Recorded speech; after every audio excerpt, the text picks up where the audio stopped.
A chemical in this tree may cure cancer, but there's not enough for every patient. Search for new sources on Scientific American Frontiers.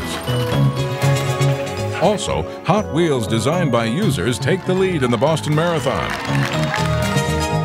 Ants battle for life and death on the forest floor. In the air, a contest of flying robots. And setting fires is the secret to saving the prairie. All next on Scientific American Frontiers. GTE brings you more than the power of telecommunications, light, and precision materials. A grant from GTE also brings you the power of a new world in Scientific American Frontiers. At GTE, the power is on. Hi, I'm Woody Flowers, and welcome to Scientific American Frontiers. You know, a modern pharmacy like this is full of miracle drugs. Here's a whole row of stuff for people with colds and allergies. And this one is used to treat some forms of high blood pressure. Modern miracles? Well, it turns out that people in India were making this one out of snake root at least 300 years ago. And healing with the ephedra plant, which is the raw material for these decongestants, began with the Babylonians more than 5,000 years ago. Now, it may come as a surprise, but in our own high-tech era, nature is still the most important source of new medications. And you just couldn't ask for a more dramatic example than our first story. The Cascade Mountains of Oregon, home to some of America's very own rainforest. Phil Hasrick and Jerry Corden are out to find a very special inhabitant of these old-growth woods. This is their quarry, the Pacific Yew. It grows only 30 feet high and has no commercial value compared to the big stands of cedar and fir. So why are they cutting it down? 3,000 miles away, Elaine Hess is entering the Johns Hopkins Hospital. Elaine has ovarian cancer. She needs what's inside that yew tree, an experimental drug called Taxol. It's her best hope for stopping the deadly disease. I am young and stronger and better able to fight. I know the statistics for ovarian cancer aren't that great, but I've never been a person to go with statistics that much myself anyway. I'm going to fight as hard as I can and just go day by day, and I feel that with the Taxol that I have a much better chance. Elaine may have reason to be optimistic. Hello. How you doing? She's part of a clinical trial that's being run by Dr. William McGuire. The Johns Hopkins trial has produced encouraging results. Some 30 to 40% of ovarian cancer patients who don't respond or have stopped responding to other drugs respond to this drug. Oftentimes their responses are dramatic responses. The tumors went away. Elaine's tumor is shrinking. She and her husband may soon be on their way home. This afternoon. Hopefully have you out of here by Wednesday morning, and then you'll see me in 3 weeks. At that point, we'll repeat the CAT scan. Hope to see that the disease is small or possibly even gone. Okay. Sound good? Yes. Yeah, it sounds good. Taxol was discovered by the National Cancer Institute in a random sampling of plants in the forest. Yew tree bark is rich in Taxol, so Phil Hasrick is collecting it for the clinical trials. Peeling off the bark kills the tree, but right now, this is the only way to provide the drug to cancer patients.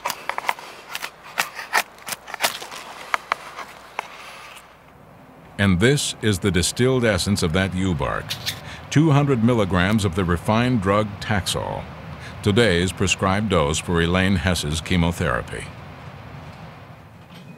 Okay, Elaine, you have your Taxol. We're ready to start. You ready? Yep. How's your arm feel? The Taxol is given intravenously, 6 doses like this one over a 4-month period. And your heart rate is pretty much baseline. But remember, when we start, I want you to let me know if there's any pain in that site. Any chest discomfort at all, any trouble breathing. So far, Elaine is one of the lucky ones.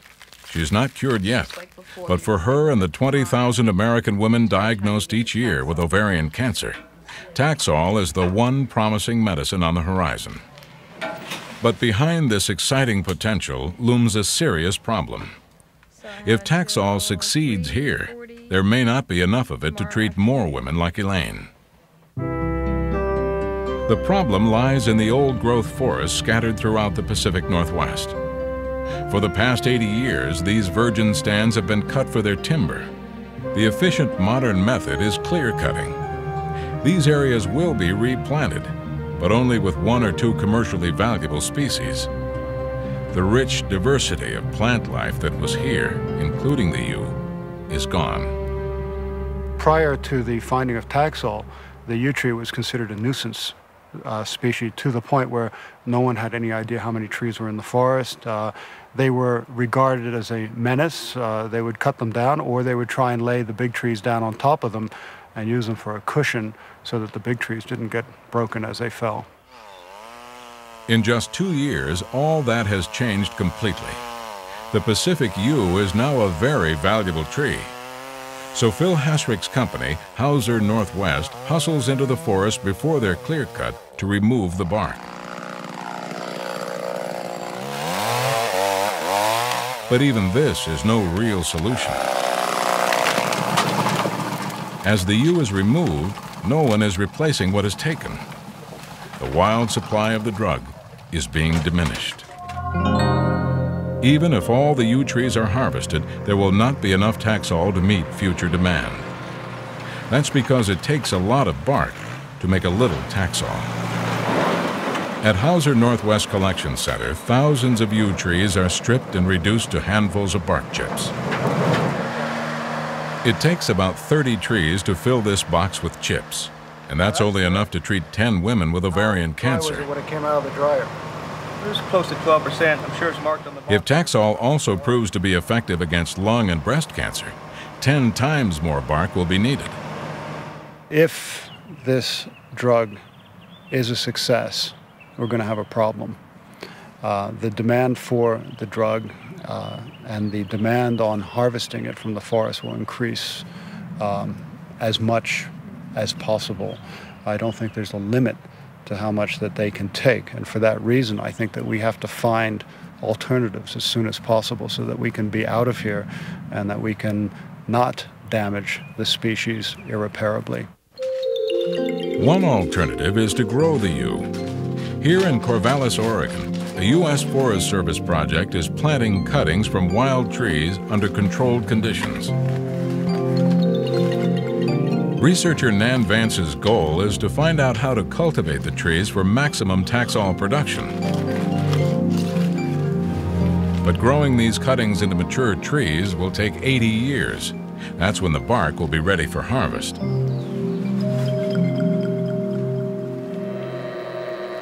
One new idea is to tap the young needles instead. Taxol is present in these needles, but at much lower levels than in the bark.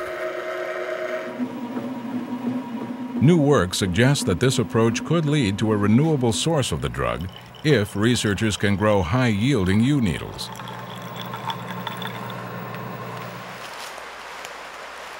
But getting to that point takes a lot of basic research. To gather information, Nan Vance is stalking wild samples of yew to find genetically superior Taxol producers. She's also looking for how growing conditions influence Taxol concentration. For example, she takes samples from this shady understory where trees get very little light. Then Nan and her colleague, Rick Kelsey, visit another area where yews are growing in sunnier conditions. Okay, look at this one here, Rick. Okay. This is Taxol, I think we believe, right here. Comparing the effects of different light levels takes painstaking analysis in the laboratory. The samples are evaluated and plotted to pinpoint the most important influences on Taxol production. And this is the Taxol peak. Oh, okay. There we go. That's now we got really an overlay. good. This is your shade Taxol, and this is a sun sample with its Taxol. No problems with No quantification. ambiguity about it. No, that's very none good. whatsoever. Yeah. So, If these preliminary results hold up and shade stimulates higher Taxol yields, then Nan will have to mimic the natural shady conditions of an old-growth forest to raise the most productive yew trees. Meanwhile, far from the forest, a dramatically different approach to the supply problem, making Taxol without the yew tree. Bob Holton, a chemist at Florida State University, is using a computer to model the problem of building a synthetic Taxol molecule. It's quite a problem. Taxol is one of the hardest natural chemicals to copy. This is a model of Taxol, which shows its complexity and its shape. There are essentially two parts. One is this part, which looks much more complicated, and the second is this part down here, which has been known as the Taxol side chain. The simpler side chain is what Bob Holton's team tackled first. After years of effort, running thousands of chemical reactions, they succeeded in synthesizing an exact replica of the chain.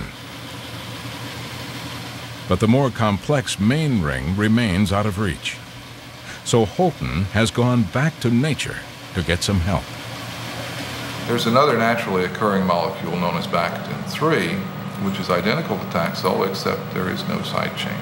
It's obtained from the leaves of the English yew and perhaps many other varieties of yew, and is a much more readily available material than Taxol itself.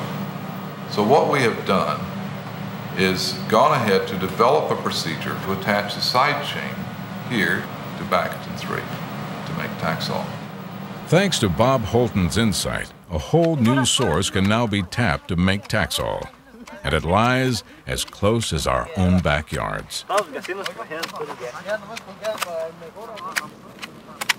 The English yew and other ornamental varieties have Baccatin-3 in their needles. Each spring, at nurseries around the country, these young yew bushes are pruned. The clippings are left to rot. Here at the Zelenka Nurseries in western Michigan, the world's largest grower of ornamental yew, this spring's pruning is being done differently. For the first time, they're using combines to prune the yew bushes, so they can collect the potentially valuable clippings. It's the world's first ornamental yew harvest. The objective is to produce Baccatin-3 and Taxol for testing by the National Cancer Institute. We still don't know if making synthetic Taxol on a large scale is viable, or if this hybrid chemical is as effective a cancer treatment as the natural variety. If it is, then these needles, combined with the chemical side chain from the test tube, may one day produce this needed drug in commercial quantities. But remember, these alternatives are still only fledgling developments. For now, the old-growth forest is the only place to go for Taxol, and for other discoveries that may be just as priceless. More than 70% of the drugs that are available on the market come from natural sources and are extracted from natural products. We don't know at this time what's in this forest. We have no idea how many more Taxols there are out there to be found and what sorts of diseases and what sort of benefits that they can render to man. In the time it took to watch that story, more than 1,000 acres of the world's tropical rainforest were destroyed. That's more than 50 million acres a year, which is why so many people are worried that someday greenhouses like this may be the only place to find many tropical plants and trees. One reason environmental groups have argued that we have to save the rainforest is that we might be throwing away valuable medicines, maybe even a cure for cancer. Now along comes Taxol, a real example of a treatment for cancer that comes from rainforest right here in the United States. When you consider that half the plants in the world live in tropical rainforest and that only 1 in 100 have been screened for their medicinal value, you wind up with one solid, practical reason for worrying about the fate of the forest. Those trees that seem so far away may one day save your life.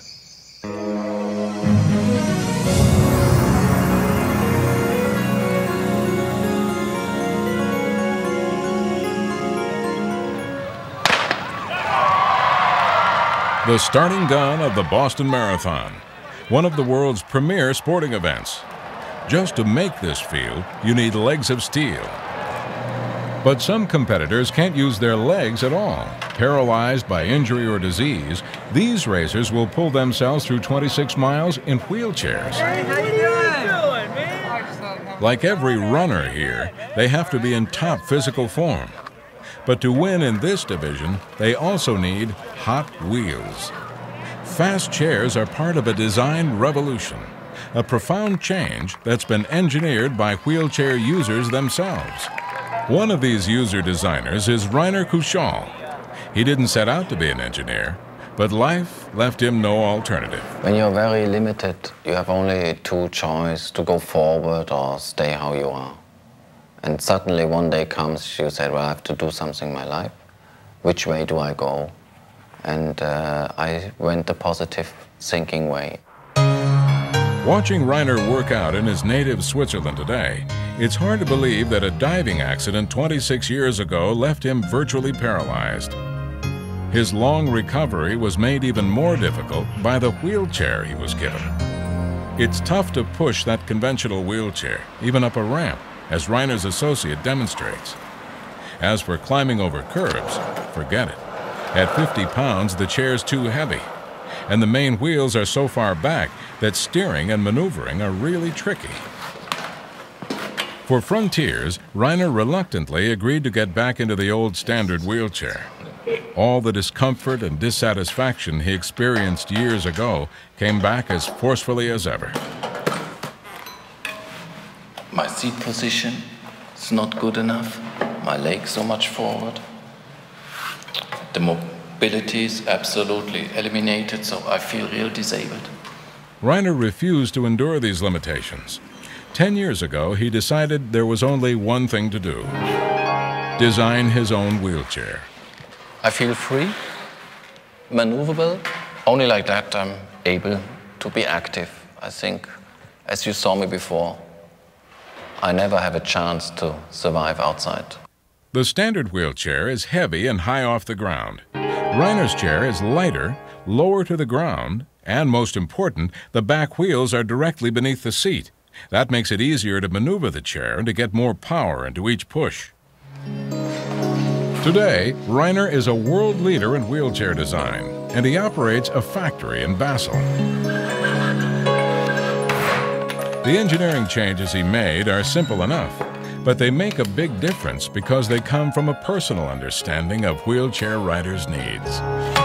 We are wheelchair users, and it's in our interest to squeeze the maximum out of it. That's why I think we found all these technical improvements in a short period of time, and nobody thought before about it.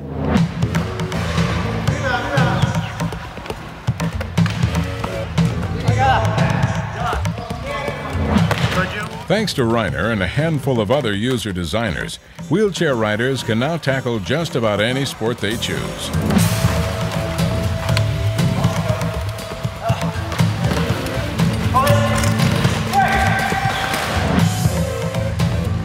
One athlete who's made the most of the new mobility is Bob Hall. Like Rainer, Bob rejected the limitations of the standard wheelchair.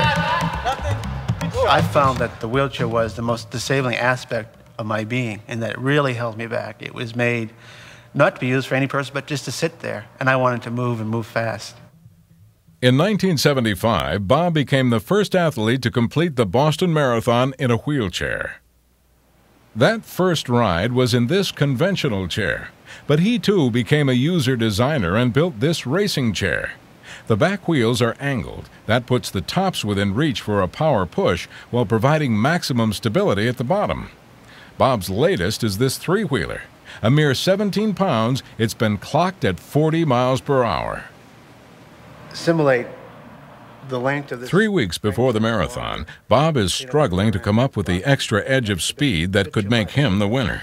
come from the front end. It'll act as a tool as well. To give the chair sleeker lines, he's considering an idea from auto racing.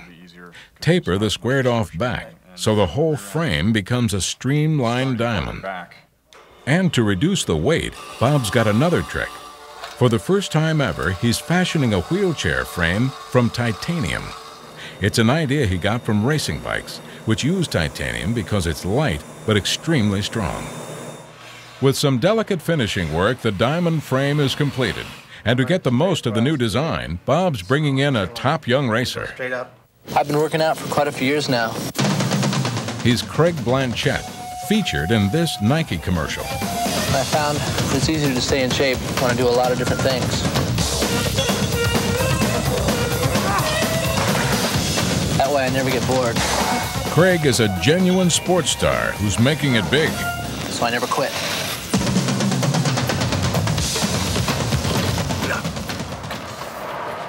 Three days before the marathon, Craig flies in from Oregon to take on Bob's new machine.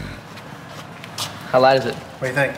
It's awesome. It's awesome. I think it's about 12.5 pounds. Really? Yeah. Pretty amazing. Kind of balance with your finger.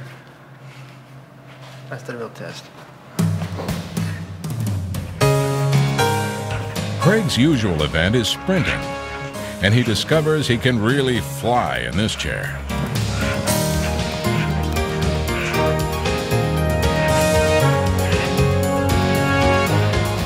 Now he wants to check out a key racing strategy, drafting. With the old three-wheeler up front, Craig gets close in. Then he can ride the draft of reduced air resistance and work less hard. Bob's design is shaping up as a real contender. Back in Switzerland, Reiner is also making final preparations for the coming race. As a quadriplegic, he won't compete directly with Craig or with paraplegics who have full upper body strength, but just being in the same race is a personal victory. I think it's natural when you are slow, you want to be fast. And when you see the big boys, the paraplegics and so on, you saw the ability, the possibility how they could move, and so I think it's always a little dream of a quad. Wow, if I could just do that. Race day in Boston. The preparations are over. Time to warm up. For runners and for wheelchair racers. Craig's new chair is ready to roll. Now the pressure's squarely on him. Can a sprint racer really cut it over the marathon distance? I'm feeling anxious and nervous, actually. I'm, yeah, I don't really know what I'm feeling, actually. I know it's something to do with nervous, though. 15 minutes before the foot racers, the wheelchair racers take off on a rolling start. That's Craig in the blue helmet. The official whistle, and they're off. After just a few minutes, the field thins out, with Craig up front. 2 miles later, this trio makes a break from the pack, with Craig hanging on to third. Jim Knob, the 1982 and 83 winner, pulls ahead. Craig, already a little winded, remains behind to ride the draft. Then, with a sprinter's spurt, Craig makes his bid for first place.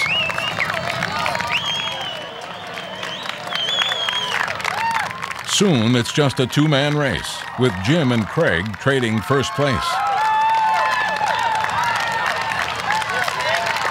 But behind the leaders, the infamous Heartbreak Hill takes its toll. And for Reiner, it's especially grueling. He's completely exhausted. He can't push anymore. But the crowd keeps cheering him on, and he pulls himself up the hill.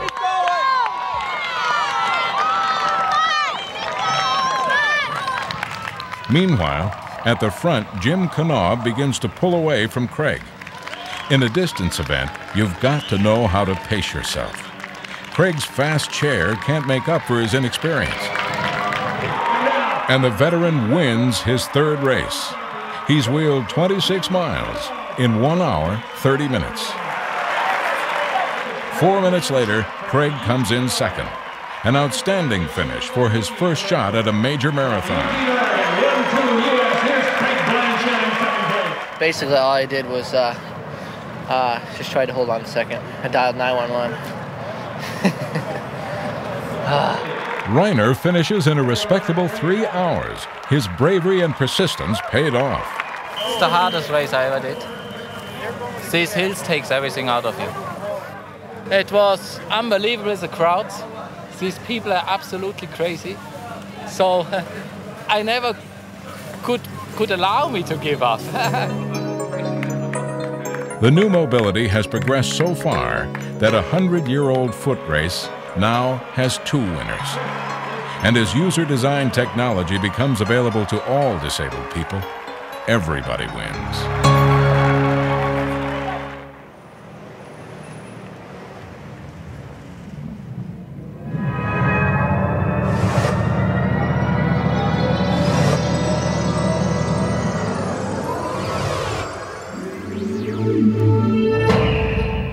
Scientists today are in danger of being buried under all the numbers pouring out of our computers. But there's hope. We're learning to use these computers in a new way to create pictures to help make sense out of the numbers. And sometimes pictures produced in this process of scientific visualization turn out to be real works of art. As a regular feature on Frontiers, we're going to look at some of these extraordinary images.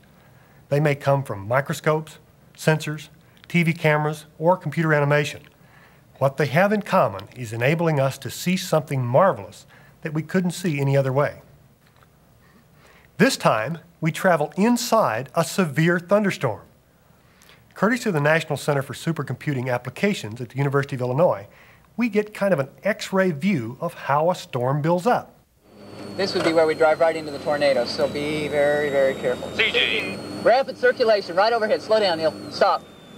Rapid circulation, about 1/2. Debris, tornado, passing right in front of us. Oh my God.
Buffalo Grove, Illinois, but no buffalo. That bothers Nature Conservancy's science director, Steve Packard. I'm standing on what was the prairie, the tall grass prairie, now one of the rarest ecosystems in the world. This is why it's so rare. This place, the buffalo pawed here. The rain fell on the prairie flowers and prairie grasses. It says Prairie View Plaza over there. I don't see it. What I would like to see, if I saw the prairie, I would see a mass of blue flowers here, and then a mass of green over there. Tall grasses waving back and forth. The buffalo comes wandering through over there, big masses of them. Steve wants to see more of this original prairie. Once it covered 150 million acres. But after European settlers arrived in America, almost all was turned into farms and cities.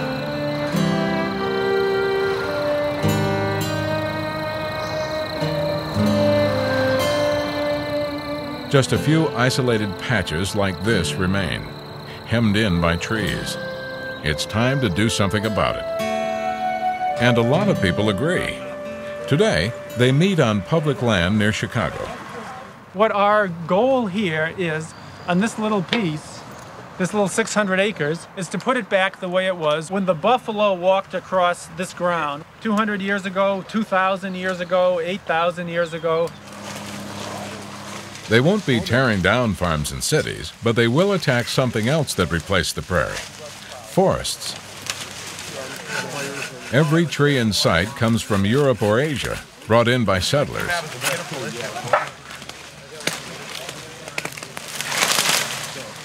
Foreign trees have choked out much of the original prairie, stealing sunlight and water. So, before prairie seeds can be resown, the land must be cleared of everything but the few natives, giant bur oaks. Hundreds of years ago, these trees stood alone amid the grasses. We will take these wonderful little rakes that sound like Hare Krishna bells, don't they? And that helps the seed. You know, you go, it really helps them. We'll do some strips through there. Steve scatters rare prairie seeds on an already cleared area. Foreign grasses are established here, but the rakes drill the seeds into the soil, where the chance to sprout and compete is best. The prairie grasses won't win back this turf for decades, but to those that labor, it's worth the time and the effort. The work out here is what makes me feel like my life is counting. This is the important part to me. I feel like I'm not only doing a 9-to-5 job in an office that I do all the time, but I'm doing things that make me feel like I'm helping the earth a little bit more. My ancestors came over in about the 1870s from Ireland, so I can imagine what they saw. None of my family has seen for possibly about 50, 60, 70 years, so I'm going to relive somewhat what they saw previous. People think of frogs as creatures of ponds, but this guy lives out in the prairie. Little leopard frog. Make your little squeak. All sorts of prairie creatures are now showing up in a patch of land they've been working on for the past 7 years. This is a katydid, and they only grow in the prairie. And while we're saving 50 species of plants, we may save 500 species of guys like this.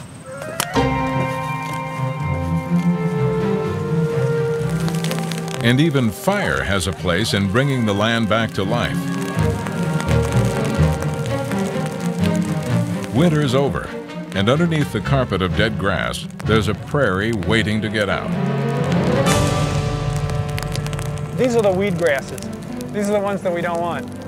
This one, I see the little cup-shaped end. This is Kentucky bluegrass, and the fire's going to kill it. Unlike the imported bluegrass, native prairie plants do well in fire. The inner kernels of their seeds can survive intense heat. And not only are they safe from fire, they depend on it. The flames will help burn off the thick outer coats of the seeds, so plants can sprout. Started by lightning, fires were once a frequent natural event here. But as the prairie was broken up by farms and cities, fire could no longer spread and do its job. Now, it's up to people. This is probably as much white prairie clover as there has ever been in one place. And it's just awesome to me. This is a very rare plant. As we put Again, people must lend nature a hand. What you'll be doing is simulating a cow's stomach. A buffalo stomach, right? The buffalo and its stomach juices are gone. They, like fire, used to help eat away at the tough outer seed coat of prairie plants. Now, sandpaper does the job.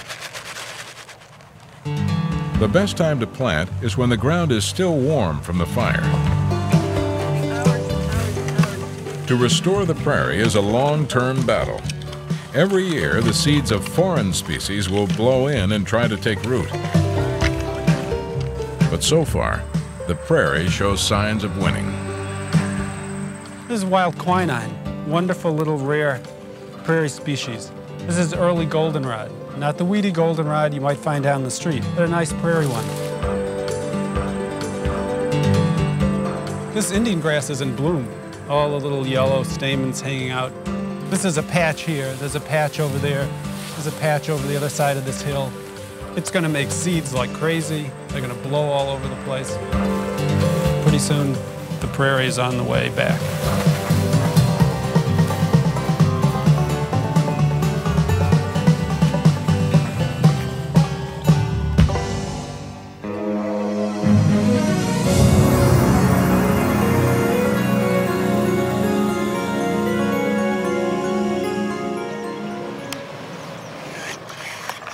At the University of Texas in Arlington, an aircraft with a strange mission is revving up.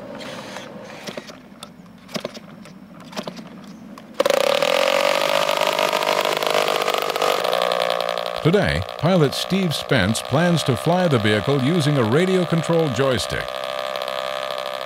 But it's just a test, because eventually this vehicle will have to lift off and hover on its own as a flying robot. It will compete with robots from other schools in the first-ever aerial robotics contest. To qualify, computers, not man, will have to control the machine. For the contest, a sand volleyball court will be covered by a rubber mat and the net replaced by a 3-foot-tall barrier. On one end will be a source ring containing 6 neon orange discs. The object? A flying robot must pick up one disc at a time and bring it over to a target ring on the other side of the barrier. The contest is the brainchild of Georgia Tech professor Rob Mickelson. One of the tasks that has to be performed is to locate these discs. The vehicles will have to fly over the ring in which these discs are contained and then look down or feel around to find the disc.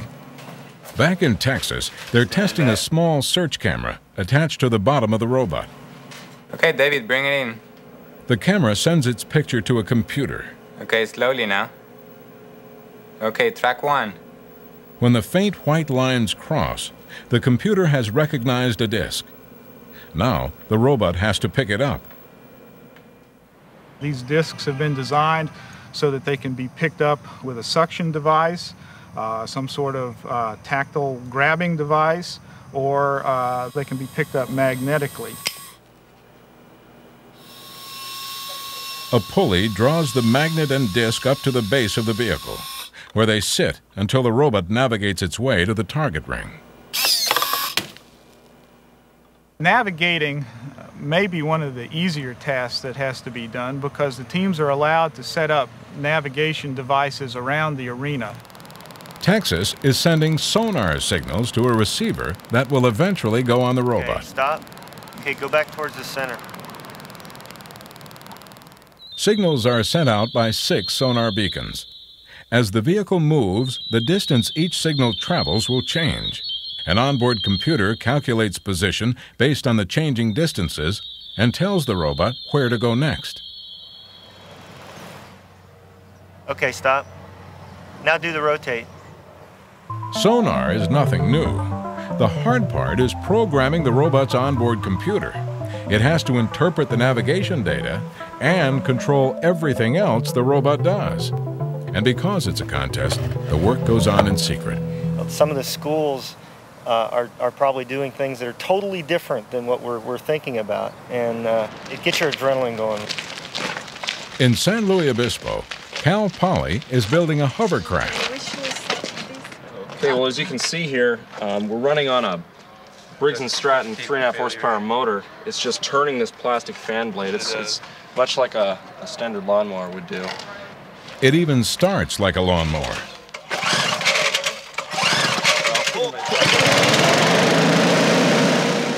It qualifies as a flying machine because it's not touching the ground. 2 more fans give the hovercraft a surprising amount of thrust.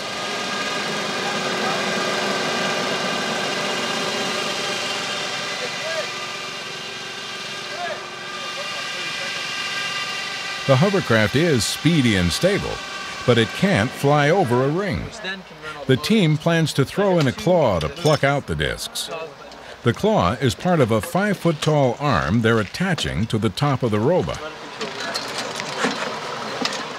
The discs won't have to be located by a complicated camera system. The arm will just feel them. As it sweeps around the ring, it catches all the discs. But that's a problem. The rules state clearly that you can only carry one of these discs at a time. So a flap will close when the first disc gets caught. Since the other discs won't be locked in place, they should fall out when the arm lifts up. But it's not easy to teach the computer. I didn't want to design something that everybody would finish with an A+. I wanted it to be a challenge. Therefore, it's a very difficult contest. I don't believe it's impossible. I don't know that everybody will be able to move all 6 discs. In fact, I doubt that any of the teams will move all 6 discs. And now, the day of reckoning. Ladies and gentlemen, welcome to the first International Aerial Robotics Competition, sponsored by the 4 teams have entered. The judge briefs the first team up, the University of Dayton from Ohio. And you tell me when you're ready to start, and that's when we'll start the clock for the 3 minutes that you have. They entered late and haven't had time for a test flight. Their passenger sits in on the maiden voyage.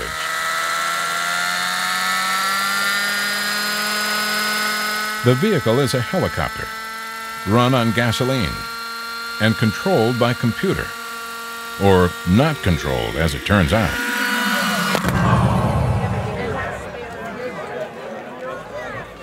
At least the passenger survives. We're still intact. Mechanical problems will happen. The world's not perfect.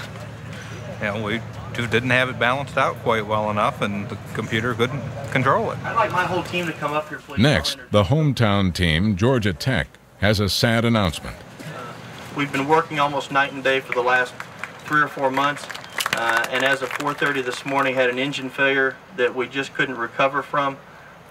So we're sorry to say that we won't be able to show you anything, at least inside the arena. But feel free, please, to come back and ask us questions about our aircraft, because we're terribly proud of it.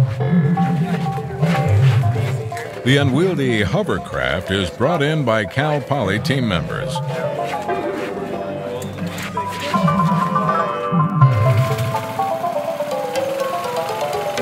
The judge looks on as the craft makes its way right to the ring and keeps going. The navigation system is out of order, so the team's out of the contest. But to demonstrate what it can do, they push the craft back. Some changes are made with laptop computer in hand, and the claw descends into the ring by itself.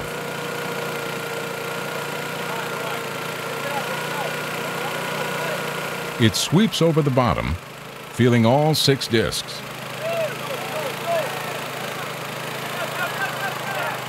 And only 1 disc is lifted out.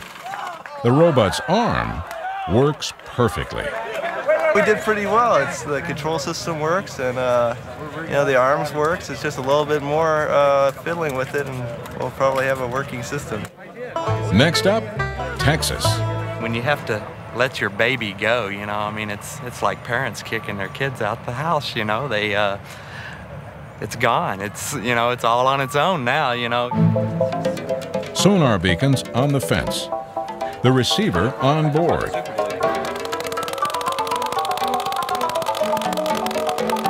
Now it's all up to the computer. Steve carries the remote-controlled joystick box out of the arena. He's only allowed to use it as a safety, to stop the robot if it accidentally flies outside the contest area.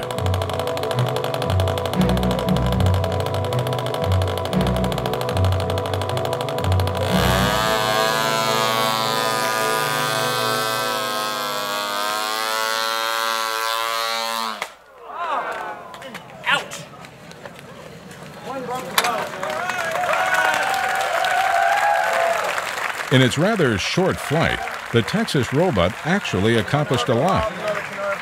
It went directly towards the ring, didn't it? And it got off the ground, which is a great accomplishment. As soon as the robot took off, it headed directly to the ring. The navigation computer calculated the correct position. But as the aircraft moved in to hover and search for the discs, the landing gear, enlarged at the last minute, hit the edge of the ring. The computer couldn't correct the balance in time. Still, at an almost impossible task, it was an impressive attempt. I think it's evident that the University of Texas at Austin was the Arlington was the defined winner. The Texas team has taken a first small step in aerial robotics. There's high hope for the future. But as for the present, one team insists they hold the best current technology for the job. Well, I guess I just can't take the man out of the machine.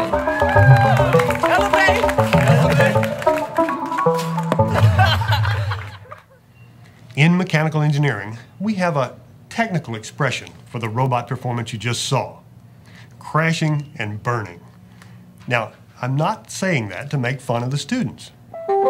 Please stand clear. I am about to move. In fact, the contest is a microcosm of what happened throughout American industry just a few years ago. We found out the hard way that building a robot to perform even a simple task is a tough problem. My way is blocked. Please move the obstacle. Thank you. But now, things are turning around. We're making real progress on some of the systems useful robots need.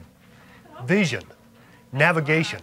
For instance, Reggie here has a regular job delivering meals from the kitchen all over the hospital. Please unload compartment 1, compartment 2, compartment 3.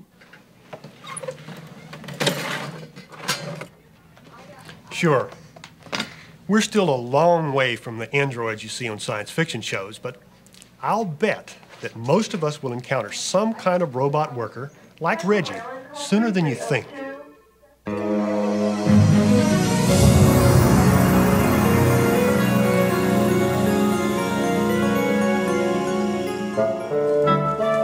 It's a sunny Tuesday afternoon in the Chiricahua Mountains of Arizona.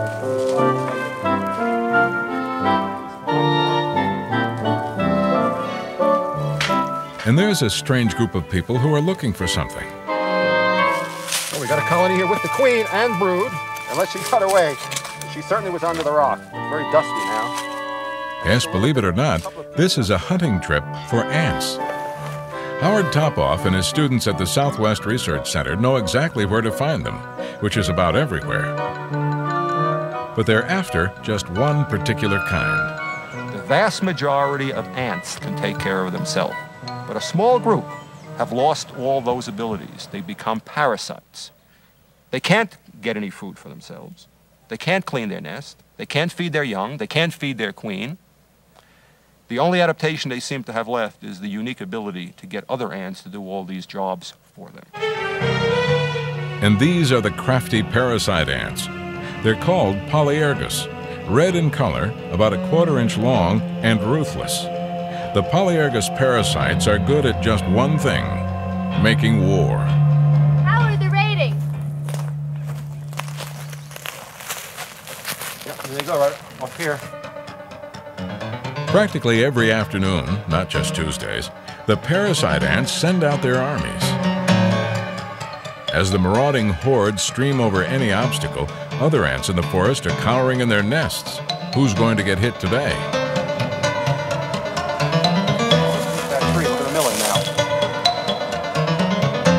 The parasites have found their target. The first innocent victim is slaughtered, and it's always these peaceful Formica ants that are attacked. Now the raid is in full swing. Quick as a flash, the parasite ants climb down into the Formica nest and haul out the living white pupae of unborn Formica ants. The red parasites rush their booty back across the obstacles into their own nests. And inside is the most amazing sight. It's full, not of red ants, but of their victims, peacefully looking after red ant pupae as well as their own. Today's raid has brought more victim pupae, ants that will be born into slavery.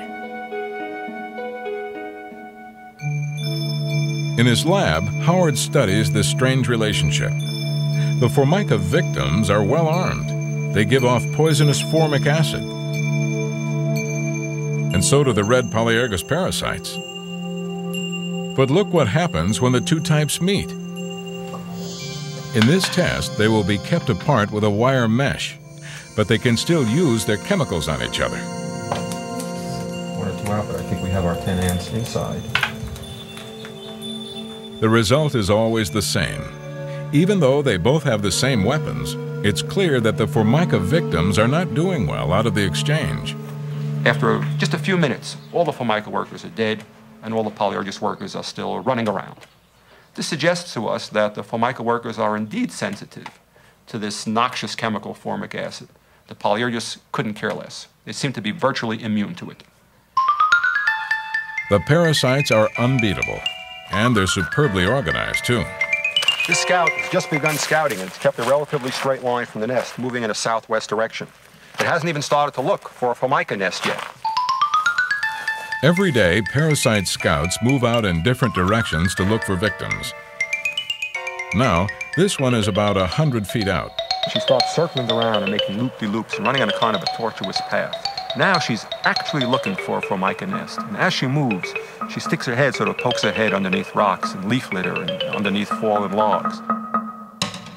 There's a quick fight when the nest is located, the inevitable outcome, and then back runs the scout to call out the troops for a raid. But not so fast. If you're an ant, there's always something bigger than you. There'll be no raid today. It occurred to Howard that it was not just spiders that could stop the raiding. He's mixing up some honey water, and he'll place it where some Formica victims will find it. I'm putting the honey water down on the ground where there's a trunk trail of Formica workers. They're going back and forth looking for food. It'll take but a minute for them to find the honey water, and they'll probably start to recruit nestmates within a couple of seconds. Remember, these are victim ants. They work for the parasites, and feeding their masters is one of their tasks. Very quickly, they clean out the dish of honey water, and then they will head back to the parasite ant's nest, their adopted home. Inside the nest, they regurgitate the honey water and feed their masters. Table manners aren't a big thing in the ant world. There was one striking result of Howard's feeding program. We find that if we keep feeding the Formica workers over a period of several days, slowly but surely the number of raids starts to decrease in frequency, and it remains low throughout the entire summer. So what we've learned from this experiment is that the Polyergus raids are at least in part motivated by hunger. So when the parasites steal pupae, they get new workers and food. But for parasite ants, perhaps the biggest challenge is starting a new nest. In most of the species of ants, the queen, after mating, digs a little hole, lays a few eggs, and when those eggs hatch into larvae, she feeds them. But a Polyergus queen is kind of in a unique situation because she is, after all, a parasite. She can't take care of her own eggs. She can't even take care of herself. This is a Polyergus parasite queen. She's being released near a Formica colony, so far undisturbed by any parasites. The Formica queen is peacefully laying eggs, surrounded by her attendants. Almost immediately, Formica guards rush to attack the parasite queen, but it's no use. Then the parasite queen pulls an astonishing trick. She plays dead and allows herself to be dragged into the nest as if she were a piece of food. By now, the threatened Formica queen has retired to the corner, but her attendants don't seem to realize the mortal danger. Suddenly, the Polyergus parasite queen reveals her true identity. There's panic in the nest. She rushes to attack her target, the hapless Formica victim queen.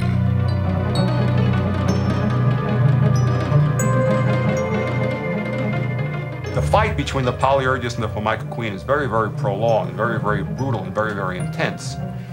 We think that the Polyergus queen, by continuously biting the Formica queen, is perhaps getting some of the chemicals that identify the Formica queen as a queen. She covers herself with them. That may be why the workers of Formica eventually treat the Polyergus queen as their own.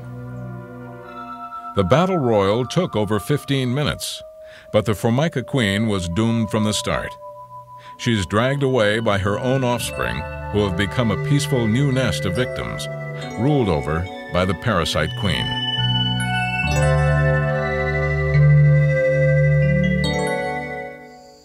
That's it for this edition of Scientific American Frontiers. Next time, we'll hold a kayak race off Alaska, track some wily spiders near the Panama Canal, and find out why babies babble everywhere. So please come on back and watch. GTE brings you more than the power of telecommunications, light, and precision materials. A grant from GTE also brings you the power of a new world in Scientific American Frontiers. At GTE, the power is on.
For a transcript of this program, send $5 to Scientific American Frontiers, 70 Coolidge Hill Road, Watertown, Massachusetts, 02172. Please be sure to specify which episode you'd like. This is PBS.